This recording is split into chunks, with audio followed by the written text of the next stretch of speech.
பேருக்கு இன்னொரு கேள்வியும் இருக்கு. இப்ப நாங்க அசைவம் சாப்பிட்டுட்டோம். ஆனா சாயந்தர நேரத்துல பூஜை ரூமுக்கு போகாம வெளியிலேயே உட்கார்ந்து கந்த சஷ்டி கவசம், லலிதா சகஸ்ரநாமம் இந்த மாதிரி பதிகங்களை எல்லாம் நாங்கள் பாராயணம் செய்யலாமா அப்படின்னு கேக்குறீங்க. எனக்கு என்ன தோணுது அப்படின்னா, முருகனுக்கு வாகனமாக இருக்கக்கூடியது என்ன அப்படின்னு பாத்தீங்கன்னா மயில்.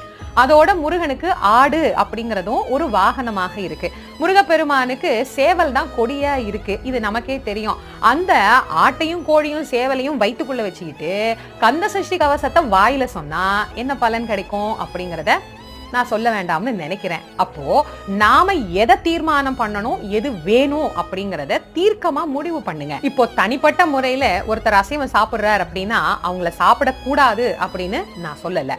அது அவருடைய உணவு பழக்கம், அவருடைய வாழ்க்கை முறை, அது அவரவருடைய விருப்பம். பூஜையின் போது இதை சாப்பிடலாமா அப்படின்னு சந்தேகமா கேட்கிறவங்களுக்காகத்தான் நான் இந்த பதில சொல்லி இருக்கிறேன். இது என்னுடைய